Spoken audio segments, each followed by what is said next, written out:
विद्यार्थियों, मैं doctor Shivshankar Vyas, assistant professor, government law PG college Bikaner.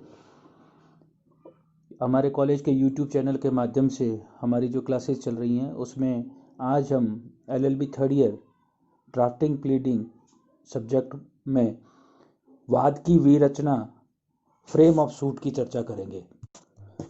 जैसे कि हमने इस सब्जेक्ट के थ्योरेटिकल पार्ट पे पूरी चर्चा हम कर चुके हैं, अब हम प्रैक्टिकली किस प्रकार से फ्रेमिंग ऑफ सूट यानी कि वाद पत्र कैसे लिखा जाता है, लिखित कथन कैसे लिखा जाता है, इन सब की चर्चाएं करेंगे और अलग अलग कुछ सैंपल मॉडल के रूप में हम वाद पत्रों की चर्चा करेंगे।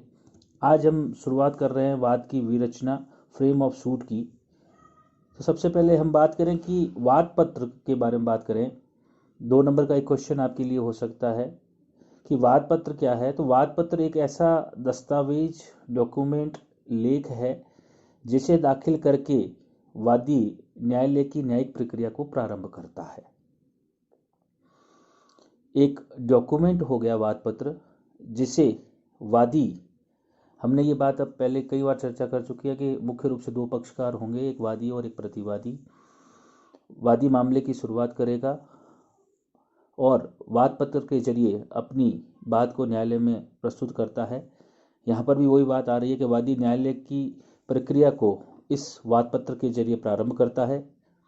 दूसरे शब्दों में, जिस दस्तावेज के माध्यम से कोई व्यक्ति न्यायालय में किसी अन्य व्यक्ति के विरुद्ध वाद चलाता है उसे वाद पत्र कहते हैं। वादी वाद पत्र को दाखिल करके न्यायिक प्रक्रिया को प्रारंभ कर रहा है और प्रतिवादी उस वाद पत्र के जवाब में लिखित कथन प्रस्तुत करके अपने कथन को करता है। न्यायालय जब दोनों की ओर से वाद पत्र और लिखित कथन प्रस्तुत कर दिया जाता है तो इश्यूज फ्रेम करता है। सिविल मामलों में तनकी का निर्माण करके मामले की कार्यवाही करते हुए दोनों पक्षों को सुनकर निर्णय करता है। हम वाद पत्र की अंतर वस्तुएं उस पर चर्चा करें। कंटेंट्स ऑफ प्लेंट्स, फिर आपके लिए यहाँ पर एक क्वेश्चन हो गया है 7 नंबर के लिए या 2 नंबर के लिए। कंटेंट्स ऑफ प्लेंट क्या है। सामान्यतः वाद पत्र में निम्नलिखित विशिष्टियों को समाविष्ट किया जाता है, यानी कि एक वाद पत्र में किन किन विशिष्टियों का उल्लेख किया जाएगा, हम संक्षिप्त में उसकी चर्चा कर रहे हैं। तो सबसे पहला जो विशिष्टि हो गई वो हो गया उस न्यायालय का नाम जिसमें वाद को दायर किया जाना है। यानी कि सबसे पहले पक्षकार जब वाद की विरचना करेगा, वाद पत्र को तैयार करेगा, फ्रेमिंग ऑफ सूट कर रहा है, उसका निर्माण कर रहा है, तो सबसे पहले जो ऊपर का भाग होगा उसमें उस न्यायालय का नाम जिसमें वाद दायर किया जाना है लिखा जाएगा।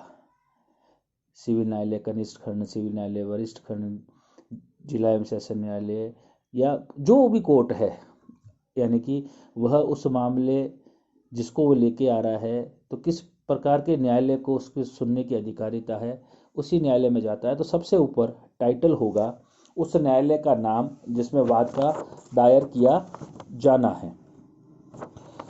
फिर वाद पत्र में उन पक्षकारों का अभिवर्णन एवं निवास स्थान का उल्लेख किया जाएगा।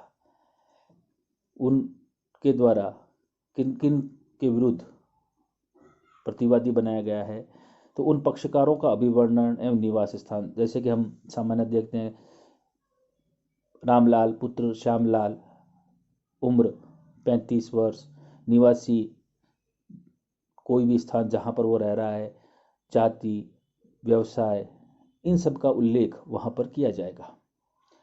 तीसरी इंपॉर्टेंट चीज, जहाँ वादी या प्रतिवादी अवयस्क अथवा विकृत चित्त है, यानी कि माइनर है या अनसाउंड माइंड वाला हो, तो उसके संरक्षक या वाद मित्र का नाम होगा। यानी कि आप जब वाद दाखिल कर रहे हैं और वहाँ पर वादी या प्रतिवादी जो भी स्थिति है वो अगर अवयस्क या विकृत चित्त है तो उसके संरक्षक और वाद मित्र का नाम होगा।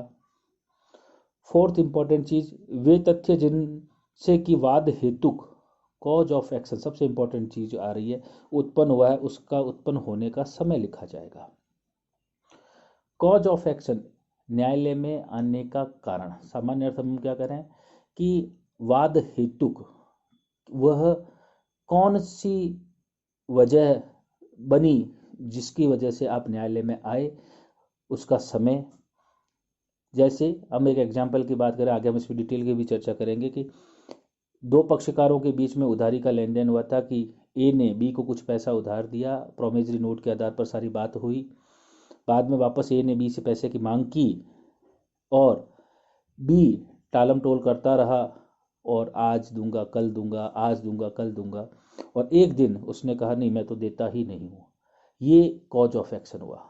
न्यायालय में आने का कारणवाद हेतु वो दिन, वह समय, वह स्थान कॉज ऑफ एक्शन बनी। यही बिनाए क्या बन रहा है, न्यायालय में आने का। जिस दिन उसने इनकारी की तो कॉज ऑफ एक्शन का उल्लेख स्पष्ट रूप से किया जाएगा।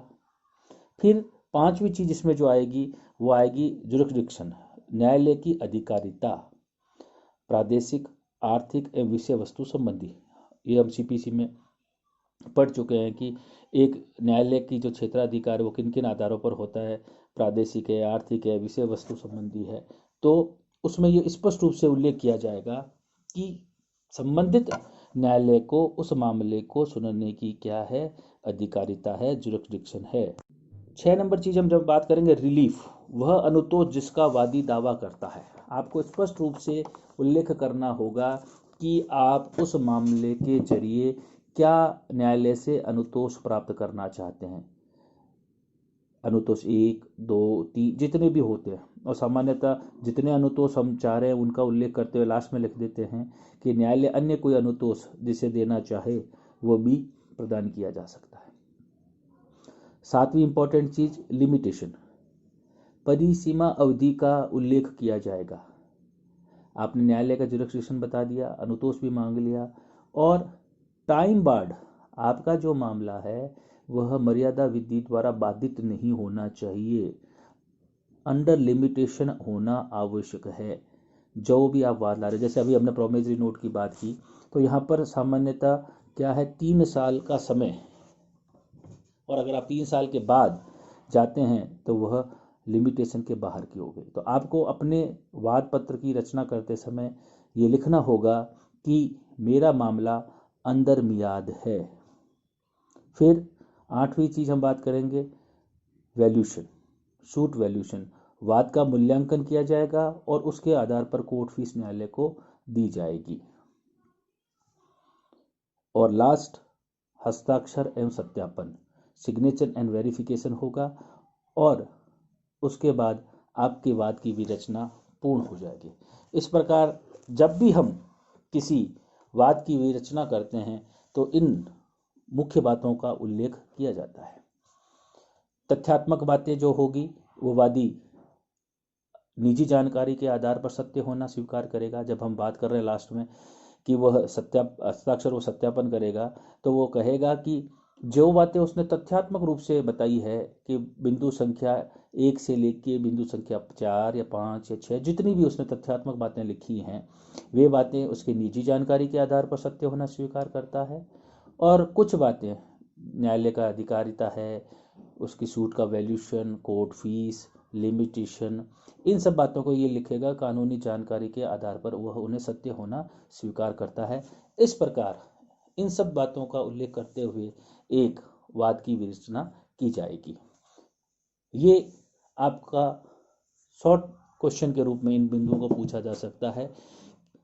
अब हम अगली क्लास में एक प्रैक्टिस के रूप में शुरुआत करेंगे, किस प्रकार से वाद की विरचना की जाती है। अलग अलग कुछ वादों की विरचना पर हम चर्चा करेंगे। धन्यवाद।